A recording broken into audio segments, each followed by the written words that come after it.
Well, hello and how are you? Welcome to Class A CDL Training with Cowlitz County Public Works. Do me a favor and smash that like and subscribe button down below. I'm just kidding. You don't have to do that. All right, before we get started, a few housekeeping things to keep in mind. Number one is this is going to be a long video. I hate to say it. There's a lot of information, a lot of things to cover. It's going to be about an hour and 20 minutes to an hour and a half. But all you have to do is sit back and watch. You won't have to, well, can't say that. You will have to click on a couple links. I do have a couple videos. Now the links on the video aren't going to work because it's just a YouTube video. Haven't gotten that figured out yet. But I did email separately the list of links. So there's going to be times where you need to pause it and click on the link and open up a different video and then come back to this one. So just have that ready to go. Throughout the video you'll have questions or comments. You can write those down, so at the end of the video you can get in touch with me, answer any questions. You can text me, call me, email me, any questions or comments. You can give me feedback, just as long as you are polite. So let's get into this. So welcome to CDL training. This is a big deal. Congratulations. It's a big moment for you. It was a big moment for me when I got mine. I remember times were a little bit different. Back when I got mine 30 years ago this year, all you had to do was go to the DMV, pay $7, get your permit. You didn't have to do any testing written until you actually wanted to get your license. So it's a little different now, but you know, I still had to do the written test. I still had to do the drive test. A little more rules now today than there were back then, but same concept. We're the only county in Western Washington that does their in-house CDL training. All the other counties will either hire people with CDLs or they will hire people without CDLs, send them out to training school. Along with that, some counties will have the new person sign a contract saying that if you were to get trained and leave within a year or two, you have to pay money back. We don't have anything like that in place. Our focus now is we're not worried about that. We want to get you trained. We want to put that investment into you to make our organization better. That's what it's all about right now. There's a quote that came from some businessman, and the question was, what if we train them and they leave? And the businessman says, what if we don't train them and they stay? So that's something to think about.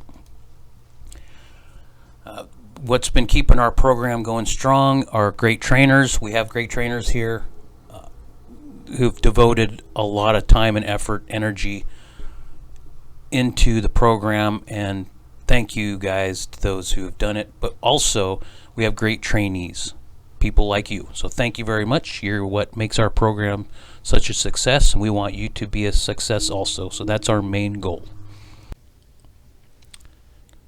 Hey, good morning. Sorry to add this edit in there, but I just wanted to make things a little bit easier for you guys. On the next slide, you're going to hear me say to click on your link or click on a video and pause the video, come click on it, whatever. Easiest thing to do is to simplify things. Just go down to the bottom of the screen where you can find the video and just right click on it. And this works for the video, this video of the DOT, and then the one coming up in the future. But right click on it and then click open link in a new window. That way it just makes it so much easier so that you can watch the video and then you can close that out and then come right back to where you left off. So that's just the best way to do it.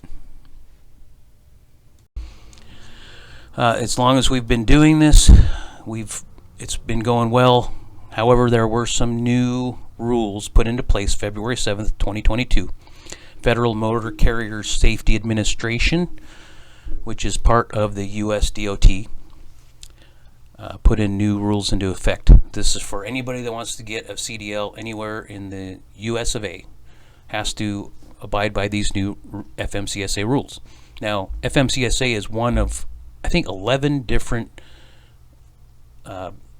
branches of the US DOT. So FAA, Federal Airline Administration, Federal Railroads, Federal Maritime,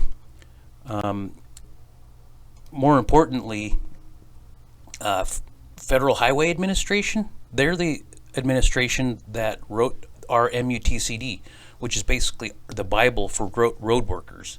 Anybody working on the roads and highways goes by the rules in the MUTCD, and that's created by Federal Highway Administration, which is a branch of USDOT, and National Highway Traffic Safety Administration. They write the rules on all the signs, markings, cones, barricades, anything out there that we deal with. Our vests even have to be approved by NHTSA. That's another branch of USDOT. So there's a link here. You can't click on it because it's a YouTube video, but get on that email with the links and pause this video. Take this time to click on that video because it's great information that explains a little bit about USDOT. So go ahead and pause this and do that now.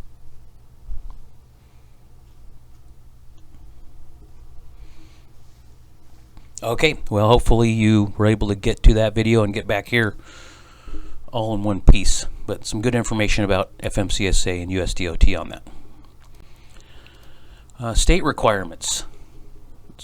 Washington State, I got to tell you, from a safety perspective, all politics aside, I'm proud to be a Washingtonian because of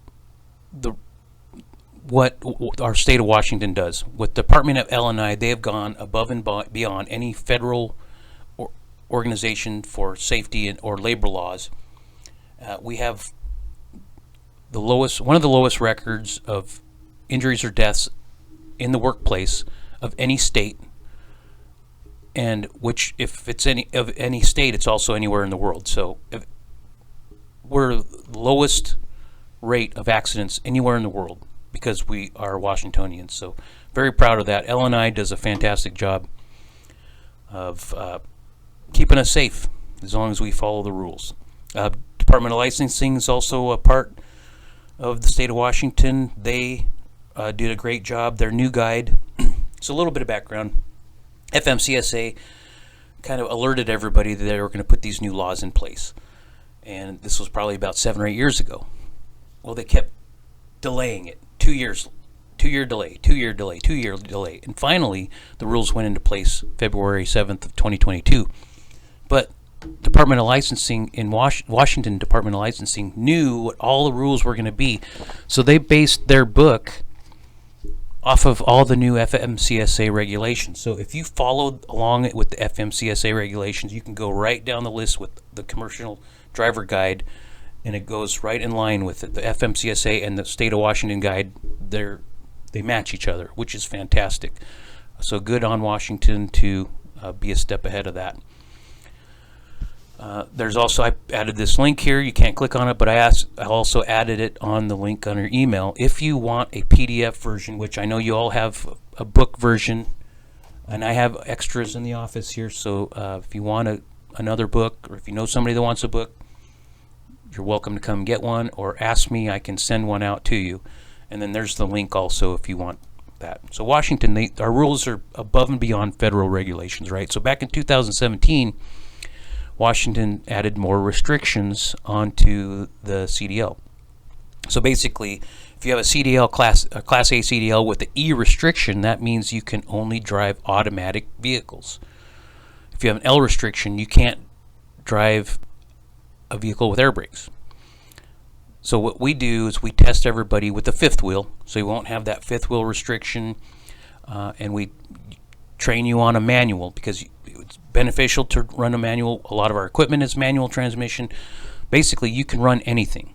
There is an exception. They have an L CDL, which FMCSA, it's a special classification. That's basically for doubles and triples trailers.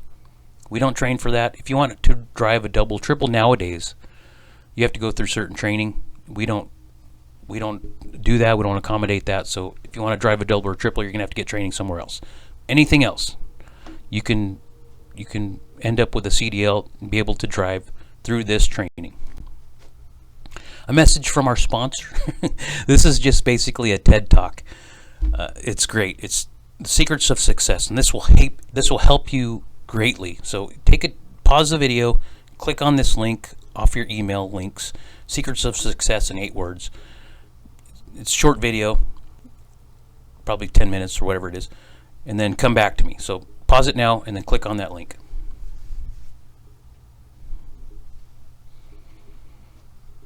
All right, well, hopefully you were able to get into the video and learn how to survive through crap. That's my favorite part of that. So it's something, this video has information every person needs. All right. Okay, now with that being said, we'll move on, get into the serious stuff. So FMCSR, which stands for Federal Motor Carrier Safety Regulations, Part 380. That is the big deal when it comes to CDLs. Everybody in the United States of America that wants to get a CDL has to abide by these regulations and rules. Subpart F and G, that's the part that we are very much concerned about right now. Here's a link to it. It's also on your email. If you want to actually look at, this will take you to the website so you can see all the rules. You can scroll through it. You don't need to. As a matter of fact, I guess we can just get it out right now that a lot of this information on here, none of this is going to affect your training or your test. You don't need to know any of this stuff for your test specifically. However, it's required that you go through this training. So this training, it's good to know now, but it's going to be even better to know and to keep in mind for after you get your test and kind of go into the world of commercial drivers, because this has some good information in it. So this is new regulations, new rules, new training that we need to abide by. It's get effective February 7th. We're getting into the weeds now. This is all the details. Title 49, Subtitle B, Chapter 3, Subchapter B, Part 380. That's what you need to know. Part 380. So ELDT. This is what every driver that wants to get their CDL in the US of A needs to go through now. It's entry-level driver training. You need to go through a registered training provider, which is on the TPR training provider registry through FMCSA, which we are a registered provider. Instructors, facilities, equipment, and trainees must meet all the requirements. If you want to look into that a little deeper, you don't have to, but they are listed in 380.713, 380.709, 380.711. So that has all the information you need. Basically, instructors need to have the same level of CDL or higher that they are instructing. Facilities, you need to have safe facilities, and you need to be registered. We have the Longview shop and the Kelso shop registered as facilities. And so the reason why they want us to register the facilities so they can make audits. They can show up and do inspections whenever they want, unannounced. So that's just something to keep in mind. All we have to say is, oh, they're out on the road. If you're not there, they're out on the road. But they might catch you there. But anyways, we have to register that. The equipment needs to meet regulations. You can't have some Sanford and Son truck. You have to have a truck or equipment and a trailer that will pass inspection and be roadworthy. Trainee requirements. So commercial learner's permit. This is your CLP. You have that. Hopefully by now you have that. That's what lets you get behind the wheel with the trainer. That's not as easy to get as it used to be. Like I said earlier, you used to just pay the $7 and ask for a permit and they give it to you. Now you have to do the knowledge test first. So good job on doing all the studying for that. We actually count your study time, and the process of getting your CLP goes toward your training. So just so you know, that helps meet your classroom hours. We'll also add some of the classroom hours from this type of training. But anyways, congratulations on getting your permit. That's a big deal. It's valid for 180 days. You can get it renewed once. That's pretty painless. If you want to go out past 360 days, which is like almost a year, then you have to pay a different fee. You have to jump through some hoops. But we've never needed anybody to get an extension in recent years, and we don't plan on having to do that with you either. So we have all the faith in you in the world. We'll get you your CDL before 180 days. You got your medical card. Hopefully you have a medical card. If you don't, pause this video, go out and get it right now. Click on the link and go get it. But no, you need to go to a medical office and get a DOT examiner card. If you have it, great, nice work. But the third most important part is positive attitude. If you don't have this, you need to go find it. Pause this video, go find it. Positive attitude is going to help you starting right now. It's going to make everything so much easier and so much better for you. So honestly, it's a big deal. You're looking at 3+ weeks of training. We have extended it a little bit for some people that might need a couple extra days or maybe a week extra of training. If you do, that's fine. Normally, by the time people get to that 3-point mark, they feel pretty good. They know whether or not they're ready. We feel pretty confident you'll be good in 3 weeks. If you're going from a B to an A, you only need 2 weeks of training. So there's a little bit different of curriculum. So now that Washington State requires 40 hours of classroom, 18 hours of street driving training, 16 hours of backing maneuvers, 16 hours of proficiency, 70 hours, which is combined lab, range, and observation. Now keep in mind that there's going to be things that your trainer thinks you need to work on. So if you need to work on, maybe you need 20 hours of backing and 14 hours of driving, we can still make it work. We could, as an employer, we're not held to the same standard as a school. So this is basically for the school. We're supposed to keep an equal or better program than the school, but it just basically allows us to tweak some things, and it's tailored for you. We want to make sure you get the training that you need, and we have the flexibility to do that, which is awesome. Okay, FMCSA training requirements. There are 2 major parts of the training requirements. So this part is the theory instruction. This is a big deal. This is kind of like the classroom work. This is going to be some of the book work, things that we need to just present to you. It's not the fun part. The fun part is actually going out there and grinding gears and that's that kind of stuff. But this is required, so we do need to go through this. There's the behind the wheel, which is basically broken down into 2 parts, which is range and public road. That's the fun part, and you're going to get there. If you're going from a B to an A, the theory criteria, the curriculum is a little bit different, but it's not different enough to actually have us change our program.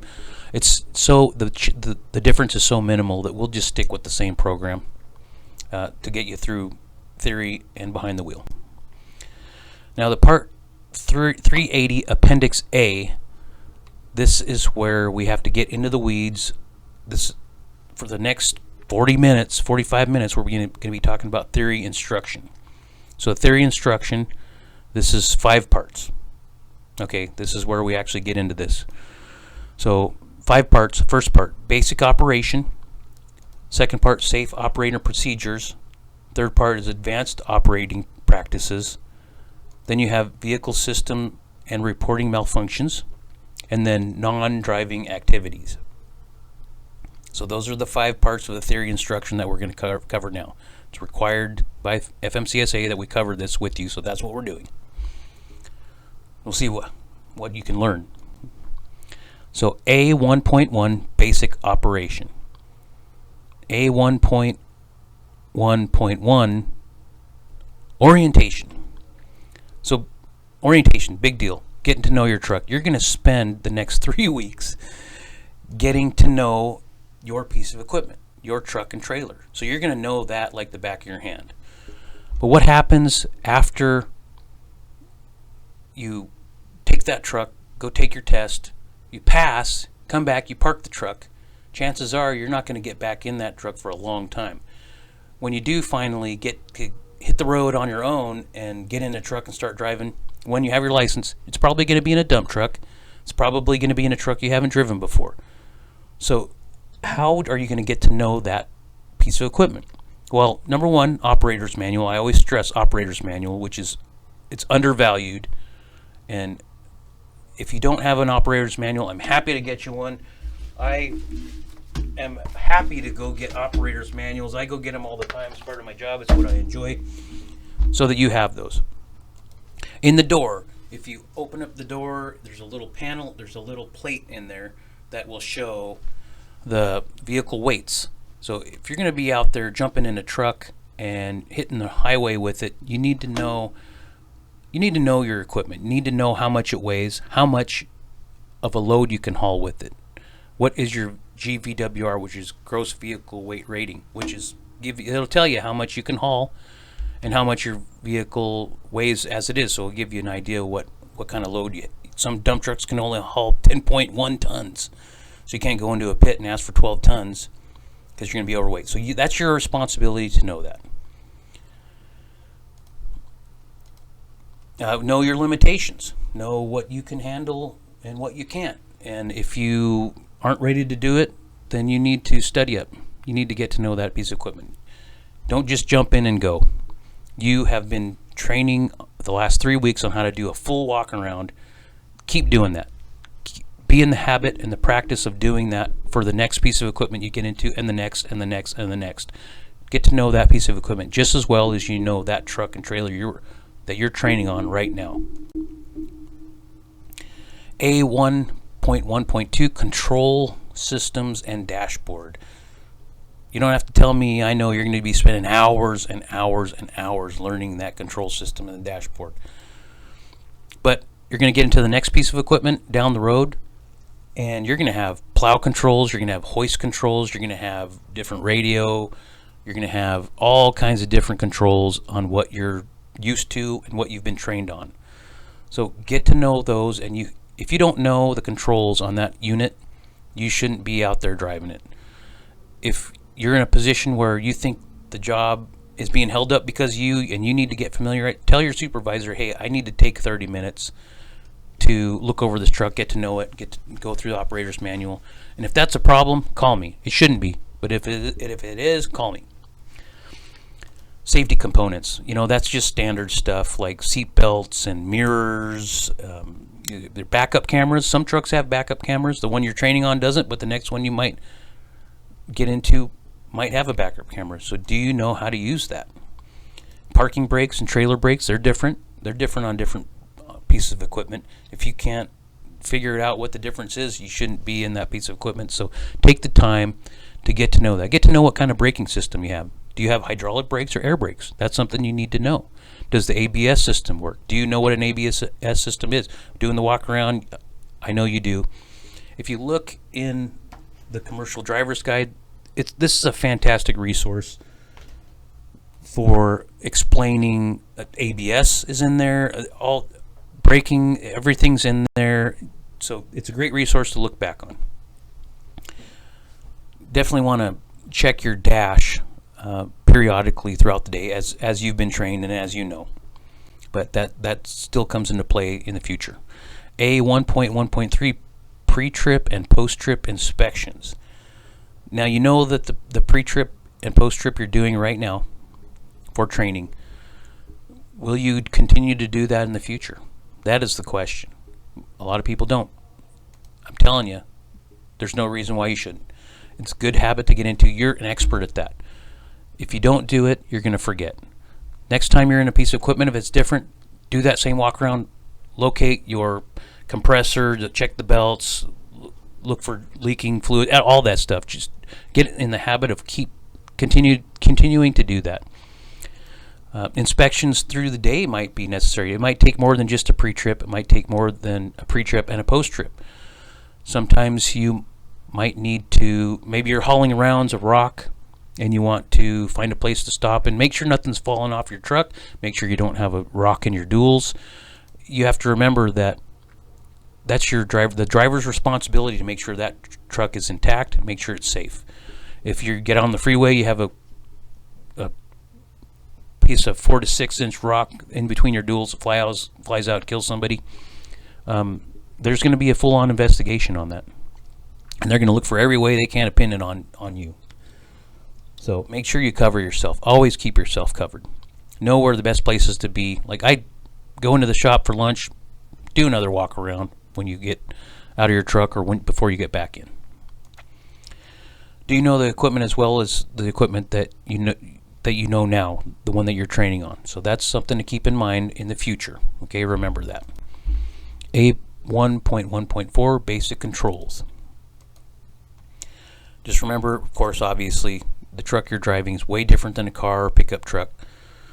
This unit you're driving, taking on the road, weighs 30,000 pounds. If it's loaded, it could be 75. I mean, all different weights. There's a lot of differences between that truck and your car or truck that you drive at home. It turns differently. You've heard of off-tracking. Off-tracking is when your rear tires don't take the same path that your front tires do. I mean, every truck off-tracks differently. Something to keep in mind. Your equipment's going to accelerate slower. It's going to stop slower.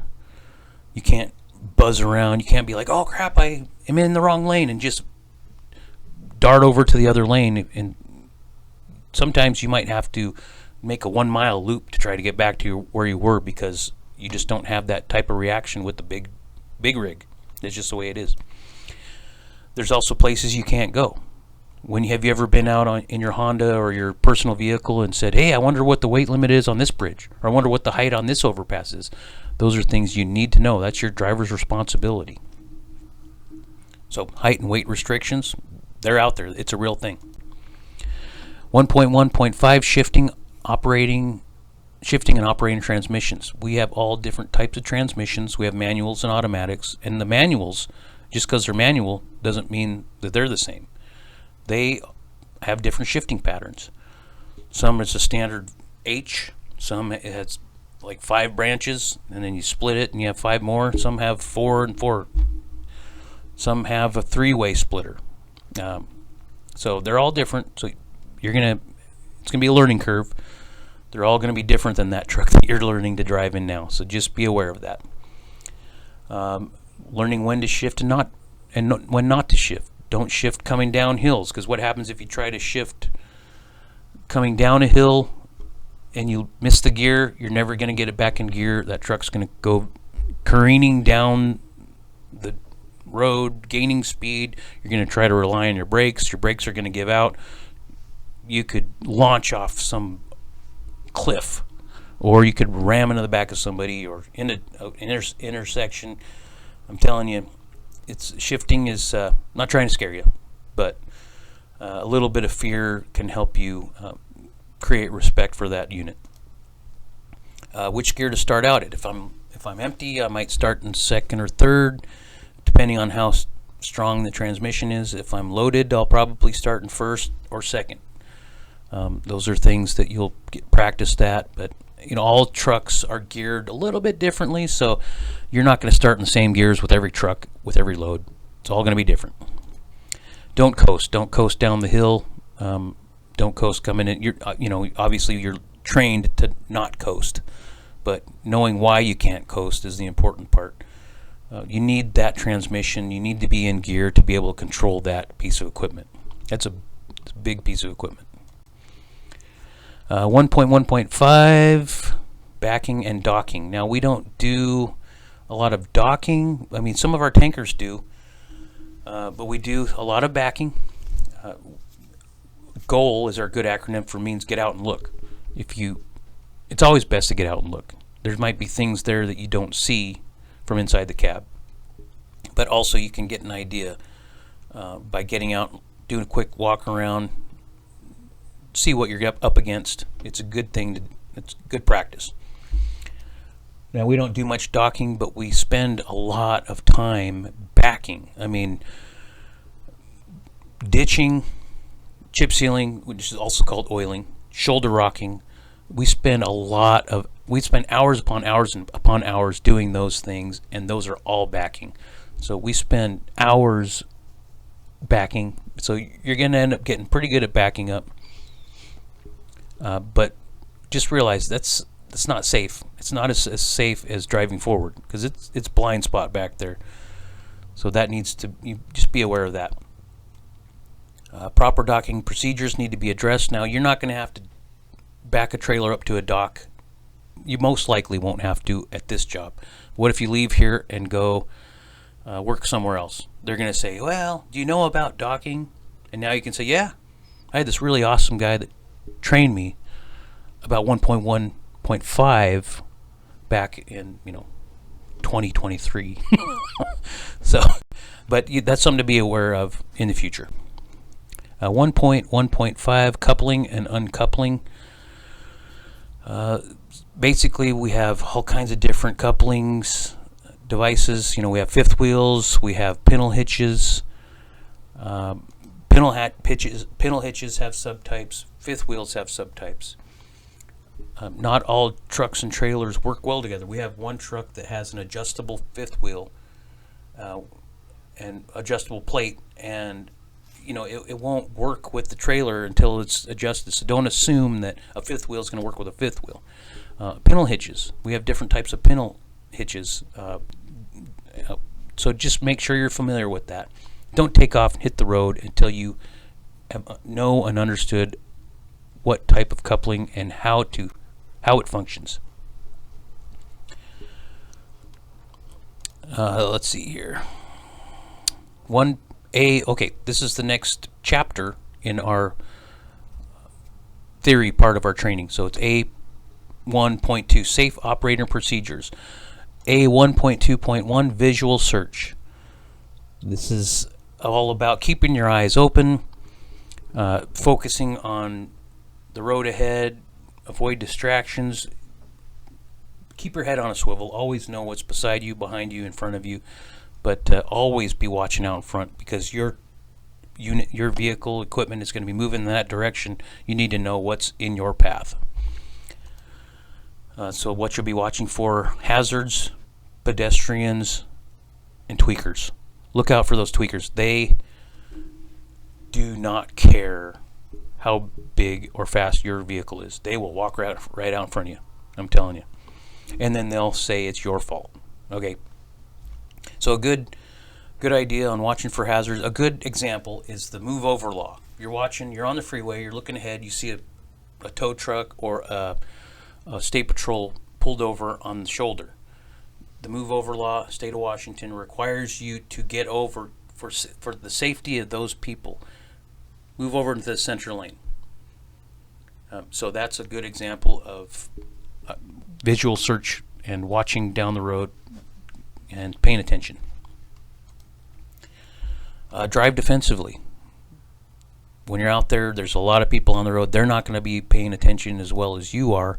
You still have to watch out for them. Watch for distracted drivers. I see people down with their heads down on their phone, either stopped at a light or even while they're driving. I don't know how people can look down and drive at the same time, but you watch out for those people. Another thing that really, one of my pet peeves, is when I'm driving on a 2-lane road, oncoming traffic crosses that center line into my lane. That's one of the things that it bothers me. So just watch out for that. 1.2.2, communication. This is a big one. What's the best form of communication? Is it to give them the bird? Well, probably not. As a county employee, you need to remember you represent the county. That big county emblem is on the side of your truck. As much as you would like to, as much as you have the right to flip them the bird, can't do it. You got to use proper communication. So that involves proper signaling, which could be headlights, flashing headlights, turn signals. Obviously, that's a good way to communicate. It's required. 4-way flashers. You can use the horn. Horn is better than the bird. It's good to make eye contact. Now, if you're waving somebody through, if you're going like this, that's not as good as like, hey, you, go ahead. So make eye contact. Eye contact is a big deal. It's a great way to communicate when you're out on the road. We also have beacons and strobes. Now, beacons and strobes are important because having your beacon on or your strobe light on can make you go from just being a weirdo that's parked in the middle of the road to being in a work zone. If you're a mobile work zone, you're a mobile unit with your strobe on, you are considered a work zone. So we actually had a guy get rear-ended, and the guy that rear-ended our truck said that he was sweeping, actually, so it was a sweeper. He said that he was just working in the middle of the road, no signs. Well, he had his strobe light on, so that made him legal to do his job and work. So it was the other guy's fault. So remember, that's a tool. It's a great tool of yours. 1.2.3, distracted driving. This is a big one. 5,500 people get killed in the United States every year. 5,500 people in the U.S. get killed because of distracted driving. Almost 500,000 people in the United States get injured from distracted driving because of cell phones. So calling and texting is a no-go. If there's an accident and there's an investigation, they can take your phone, and they will take your phone. There's going to be a full investigation. They're going to take your phone. They're going to go through it and determine whether or not you were on that phone. Radios and technology could also be a form of distraction. Now keep in mind that if you are using any of these for an emergency, you are exempt. That's what you are allowed to do that. If you are contacting a supervisor or somebody else regarding an emergency or the authorities, you can be on your phone, and it is legal. So always pay attention. Visual attention to your surroundings at all times. Manual control, use both hands.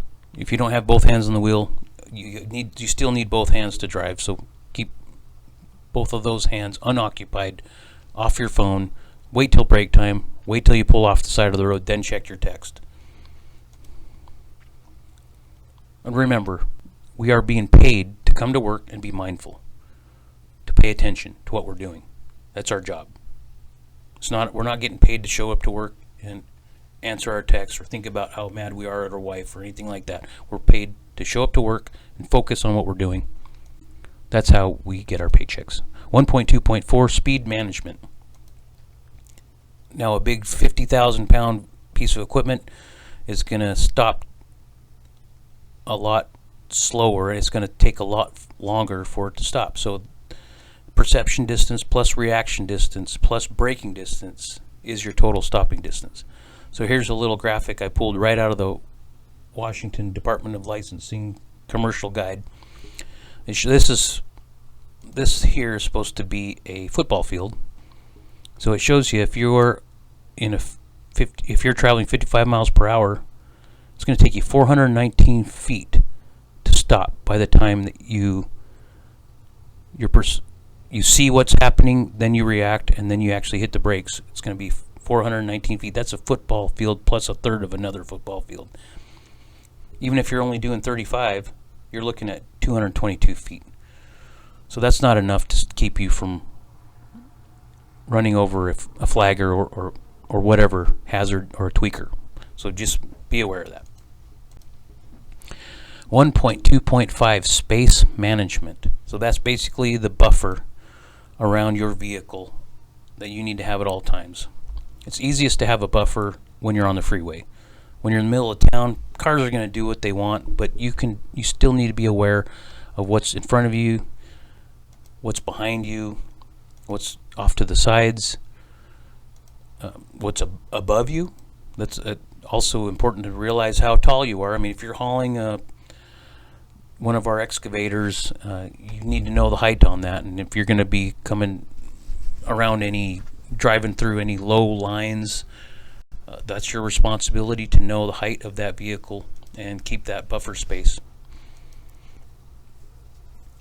Obviously, you're going to take a wide swath when you turn. So those are things to be aware about. 1.2.6, night driving. Night driving is more dangerous. That's why we suggest having a rider when you're doing night driving operations. Now, it's not in the policy. Some people ask why we don't have it in the policy. The reason is because we want to have that flexibility for the driver to make that decision on whether he needs somebody or not. Some drivers, I know as a rider, you're probably saying every driver needs to have a rider. But once you become a driver, your perspective might change. Sometimes you don't have a choice. Sometimes you just have whatever's assigned to you. But when you're driving, it's good to have somebody with you. I always enjoyed having somebody in case they needed to spot me, or if they needed to jump out and help me cut a tree, because you're not allowed to be out there cutting trees by yourself. So at nighttime, it's good to have that extra set of eyes. Markings can be hard to see at nighttime.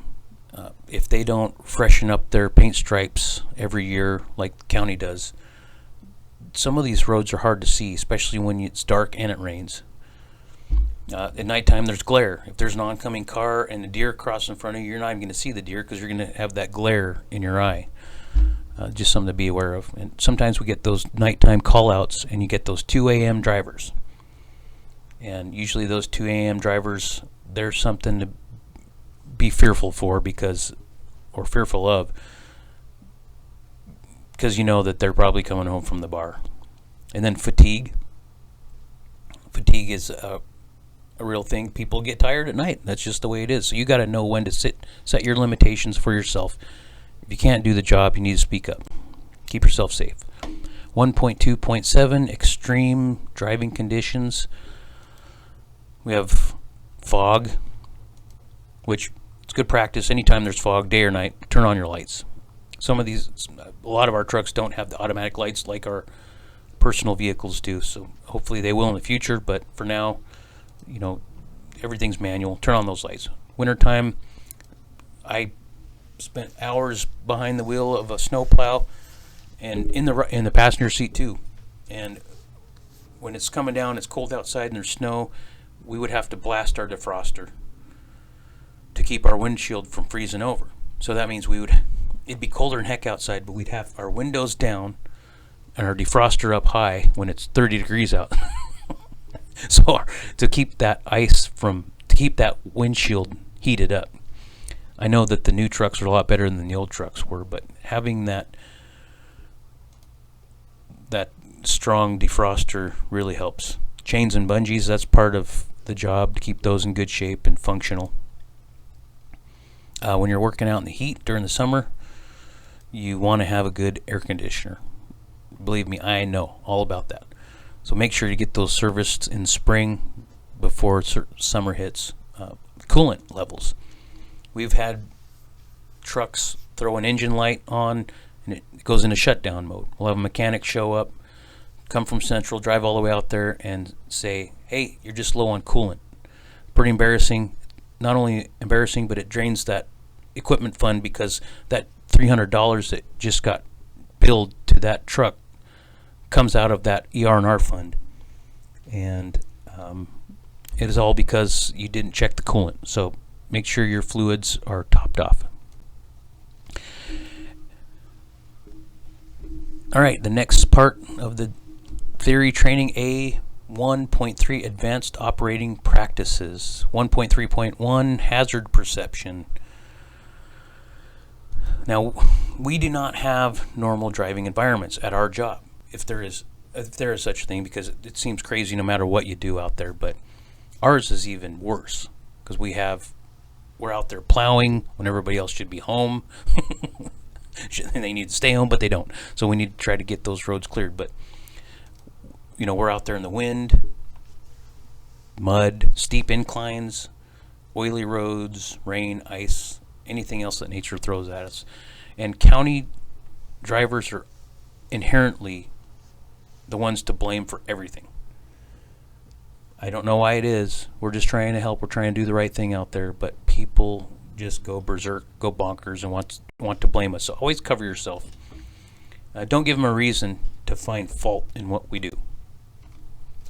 1.3.2 Skid Control and Recovery. Skids can be caused by over-braking, which is jabbing the brakes. If you jab on the brakes on ice, you're going to start skidding. You're going to lock up those brakes. So just apply a steady amount of pressure. If you do lock them up, release, and then apply pressure again. It can be also caused from oversteering, over-acceleration, over anything, pretty much, or driving too fast. When you jackknife, here's a little graphic of your truck wanting to go one way, your trailer wanting to go the other. You got to steer into the skid. Don't be one of those YouTube videos of that truck jackknifing on the highway or freeway. And that can all be helped by proper speed, knowing your road conditions and how to negotiate those conditions. So let off the brake and counter steer. 1.3.3 railroad and highway grade crossings. I know you're going over some of that with your trainer. That's part of the test normally. Our number one rule for safety, always assume that there's a train coming. Even if you can see both directions, just always assume that there's going to be a train. Don't ever park on the tracks if you think, you maybe doubt that there's enough room there for you to get behind the car in front of you. Then just stay back. Just leave a huge gap. Don't chance it. Don't risk it. Be responsible. All right, next chapter is A1.4, Vehicle Systems and Reporting Malfunctions. This is something that we'd like to improve on a little bit. Not saying that anybody's horrible out there, but there's always room for improvement, right? Identification 1.4.1, Identification and Diagnosis Malfunctions. Any warnings should be identified. If you have an ABS light, you have an engine light, report those.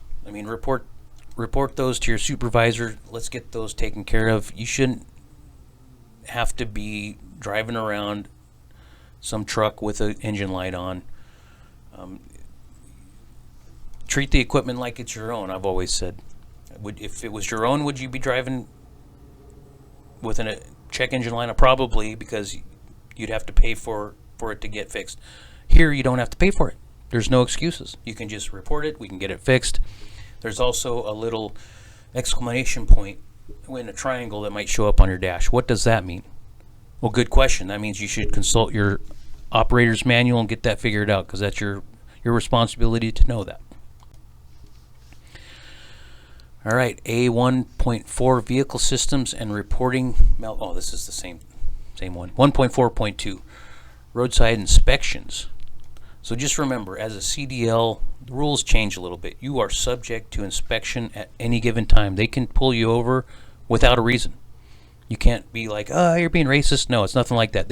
They have the right. USDOT, WSDOT, inspectors, patrolmen, law enforcement authorities, anybody, they can pull you over and they can inspect your vehicle at any time. It can be a random. And they can take your vehicle out of service. A lot of times people will have you pull over, and if you can't fix it, you have to have it towed. Just remember, negligence comes with a fine if there's some issues that you are getting fined for, and if it's something that the driver's responsibility to find and correct those, the county won't pay the fine. That fine goes under your name, and you have to pay for it or show up to court under your license. So that fine will come out of your pocket. 1.4.3, Maintenance.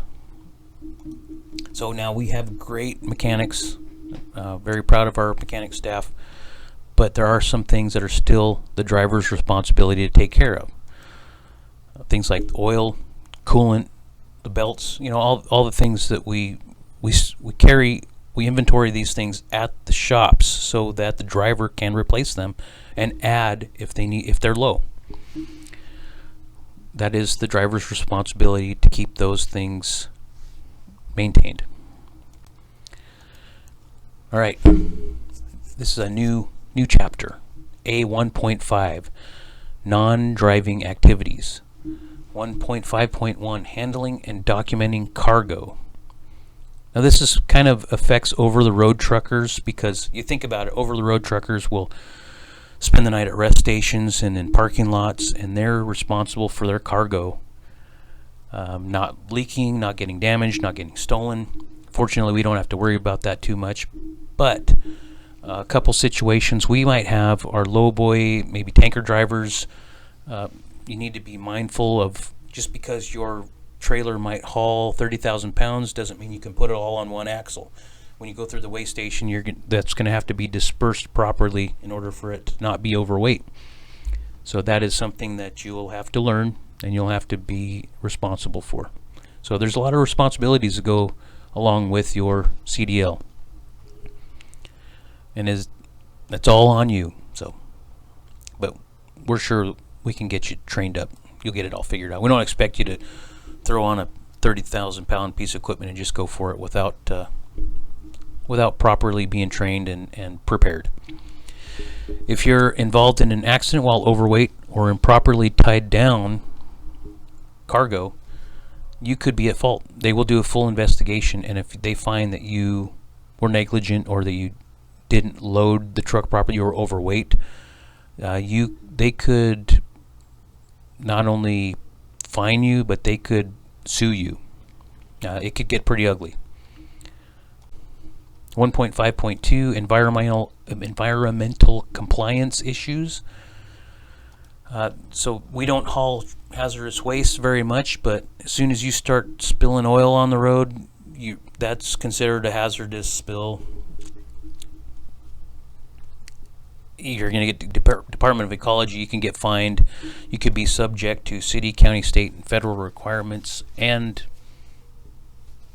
laws and fines.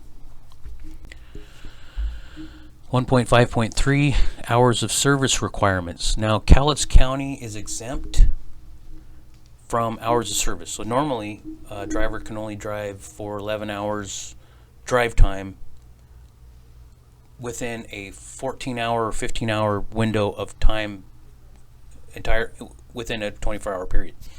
For us, we're exempt from that because we're going to get called in, we're going to work a full shift, then we're going to get called back in, and we're going to plow. But we do have to remember to balance public safety with our own safety. So while you want to answer the call to go out and plow the road and serve the public, you still need to be aware of your own safety. If you're out there working 18 hours and you're barely hanging on, you're angry, you're tired, you're hungry, you could potentially put yourself in an unsafe situation. So make sure you are your own advocate for knowing when to set your limits.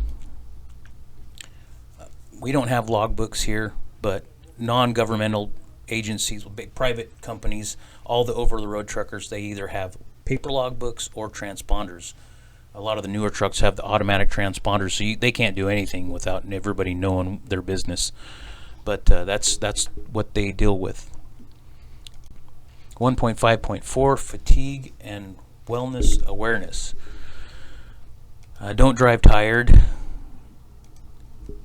We had one situation where we had a guy that was driving, it was a county employee a long time ago, and he fell asleep, ran the truck off the road, ran into a tree. Well, he was too embarrassed to admit that he fell asleep, so he said he blacked out. Well, he actually put himself in an even worse situation because it became a medical issue where he couldn't drive again until he was cleared. He had to do a series of tests. A medical examiner had to have him multiple appointments to make sure it wasn't a neurological or heart issue, cardiological issue. So it was a big ordeal. It was over a year. It was a little over a year that he went without his license. He still maintained his employment. He was very fortunate. But he went without a license for a long time. Well, even falling asleep at the wheel, you still have, there's a lot that could go wrong there. You could lose your license for a long time. You could get sued. I mean, there's a lot of things that could. So don't drive tired. Chronic and acute driver fatigue, that's a real thing. My sister-in-law has chronic driver fatigue, which she can watch a movie at the theater. She won't fall asleep, but when she gets behind the wheel, she gets tired. And I think it's because of the motion and everything. It's a real thing. Chronic and acute driver fatigue. If you have this, keep yourself safe, keep everybody else safe, and deal with it the right way. 1.5.5, post-crash procedures. So if you get in a crash, protect the area. Make sure that it's not going to become more of a problem that you crashed, creating more crashes. So protect the area, call law enforcement right away, and your supervisor. You're going to have weird situations happen over the course of your career. I've had it happen where a lady ran into me and didn't damage me because she hit my hitch, but she didn't want to get the police involved, so she said, "Oh, it's fine." Well, there was a pretty good dent on her car, and I said, "Yeah, I'm sorry, ma'am. It's our policy, which it is, to call law enforcement first, right away, first thing. What could happen if that lady went home? Her husband could get all mad about it and call the county, call the commissioners, and we would end up paying the bill. We would end up paying for that even though we were at 0% fault. So whenever there's an accident, call law enforcement, call your supervisor. One of the important things, let your supervisor shoulder some of that burden with you. It's going to stress you out. You don't need to do that alone. You can pass some of the weight off on your supervisor. That's our job. That's their job. We just want to make sure you're safe, but do things the right way. Use the right protocol.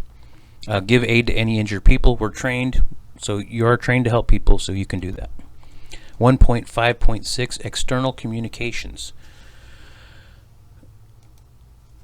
Keeping your employer updated on status of your license or medical card is required. Now, the specifics, especially with medical, your medical business is your business. There's privacy there. We don't want to cross that line, but there is a responsibility there to keep us updated.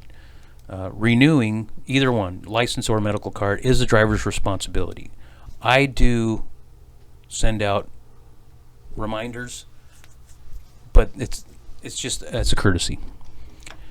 Communication's part of our job. As public employees, we need to be professional. We need to be cooperative. If we go into a weigh station or we get pulled over by an inspector, remember they're doing their job, and part of our job is to be professional. You do represent the county. 1.5.7 Whistleblower or coercion. So here's a link for if you want to delve into this law a little bit further. It's on the link on your email. Basically, it's if you are told to do something that is unsafe or it violates the rules, you should report it. Don't feel like you should be ashamed, or don't feel like your psychological or physical safety is being compromised, because we would never put you in a position like that. You are protected. You should report it, and you cannot be retaliated against if you do report a safety issue or a violation. If you'd like to, you can talk to me. I'll be your guy. I'll be your teammate. We can come to a solution. If you feel like you need to take it above my head, you can do that. You have the right to do that too. But you are protected, just so you know. 1.5.8 Trip planning. When you don't have to worry about this, obviously, throughout your training. Well, actually, you do. There's going to be places on your route where you might have to look ahead. You might have to plan ahead. This is mostly for over-the-road truckers, but occasionally you will be sent maybe to Sumner to take a mower or an excavator up there and drop it off. Find out where the your low height, your overpasses are, or any kind of issues like that. What hazards will you find? What hazards, overpasses or bridges, rail crossings, heavy traffic areas. One of my favorite things, roundabout. Try taking a truck and trailer through a roundabout. They always suck, but at least if you know ahead of time that you're going to be faced with that, you can prepare. So that's all part of trip planning. 1.5.9 Drugs and alcohol. Cowlitz County has zero tolerance policy, so if you are in a piece of equipment, zero tolerance for drugs or alcohol. Even though marijuana is legal in the state of Washington, it is not allowed to be in your system while you are driving a county vehicle. Once you get your CDL, you get placed into a different category of people. You'll be added to the DOT list for random testing, so that could come up at any time. So they want to. There's laws in place. It's required. We have to have a list for random testing to send people in periodically to get tested. Washington DOL has a threshold of 0.04%, which if you're in a commercial vehicle, it's half the legal limit outside. But there again, anytime you're at Cowlitz County in a vehicle, it's 0.04. And even if you're a CDL holder, we'd have to look at this law, but if you're a CDL holder, and you're driving a personal vehicle, you still have a 0.04% threshold. Alcohol is related to over 20,000 deaths a year. So think about that. That's like almost a quarter of the population of Cowlitz County dying in 1 year because of alcohol. If you get pulled over for an inspection and you're in a CDL vehicle, if you have a .0001, that's enough for them to take your vehicle out of service. Any detection at all whatsoever of blood alcohol content will get you put out of service. 1.5.10 medical requirements. Now, every CDL driver needs to have a current valid medical card. We use Lower Columbia Occupational Health because all you have to do is make an appointment. You can go in there. They direct bill Cowlitz County for your medical examination. You can also use your own provider. What you would do is you'd go in, you'd pay for your visit, which will probably be $120, and then you'll bring the receipt back. We can reimburse you. But for us, the easiest thing, for a lot of people, they'd rather just not pay that, so they go directly to Lower Columbia Occupational Health. They have a contract with us. Medical information is private. However, if your card is not renewed, you are ineligible to drive. But let me know, because I can help you out. We can make appointments. We can make adjustments.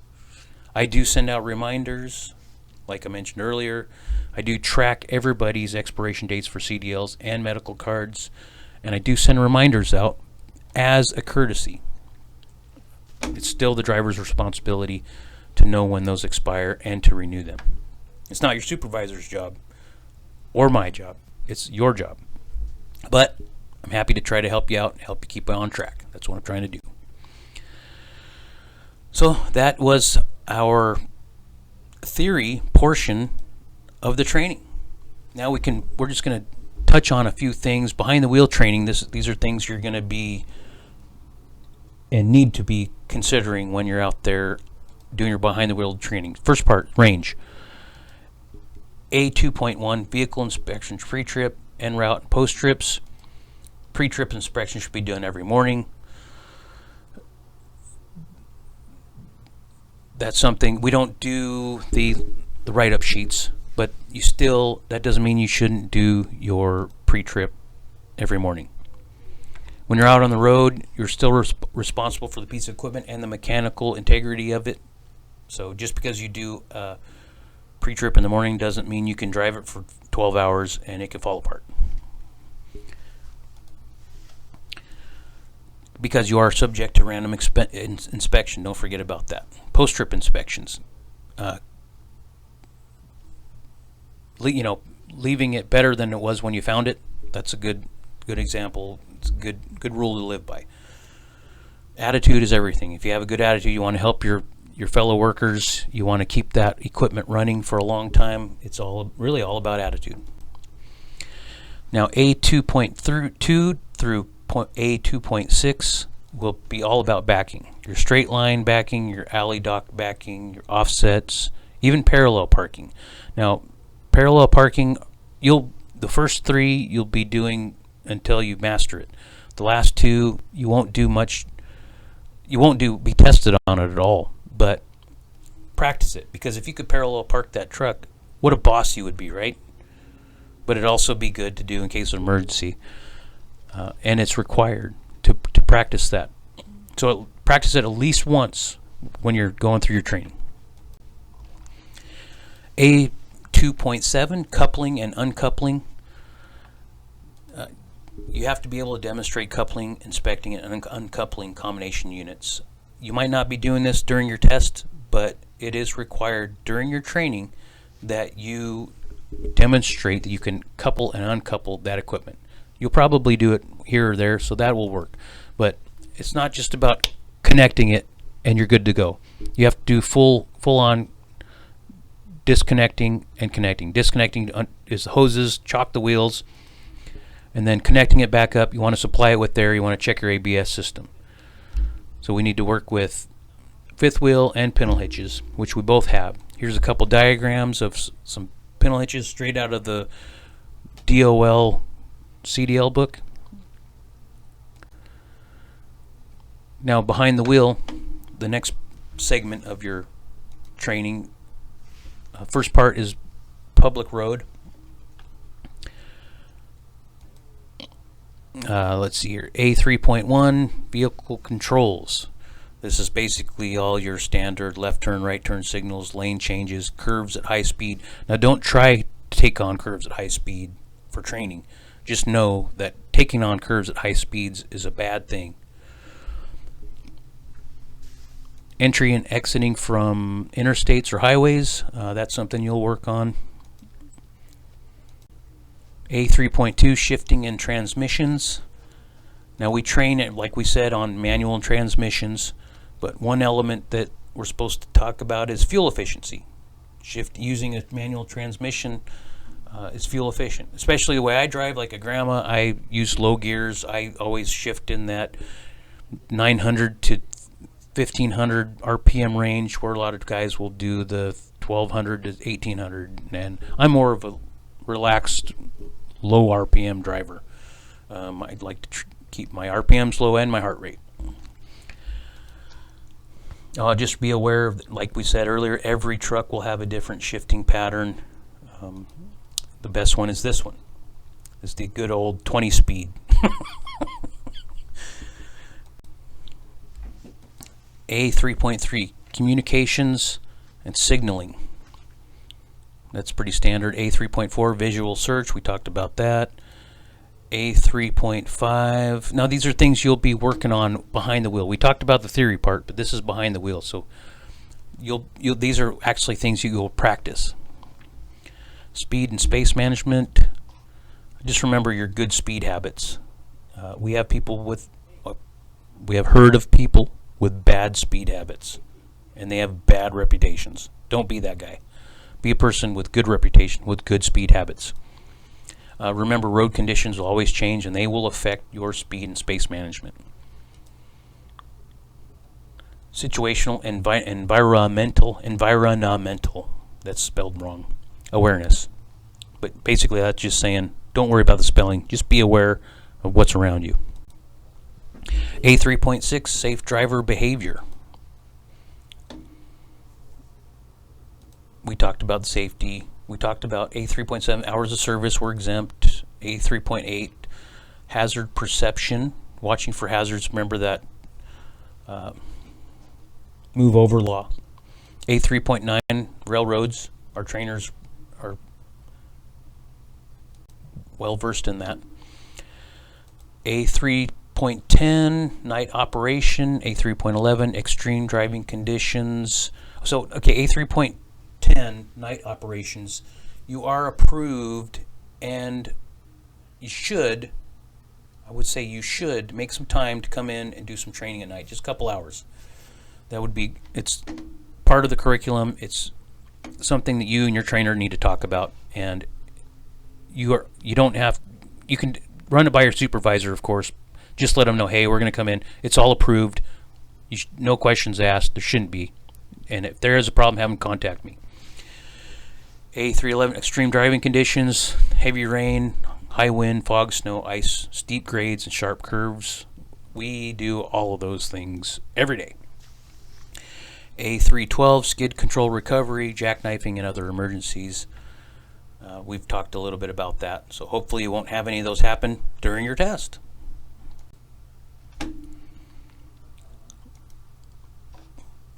So theory instruction for the upgrade, we'll just touch on this real quick.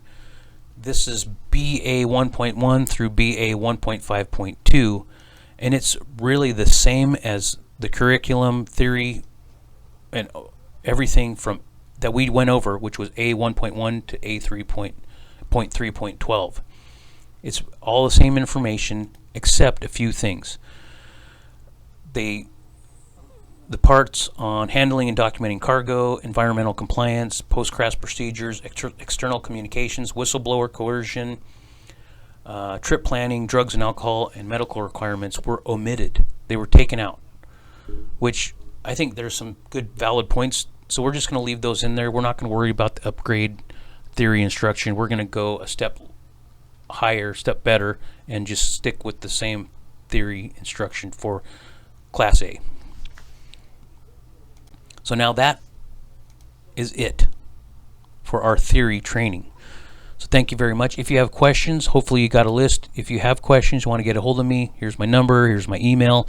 I want to send a special thank you out to truckersauthority.com.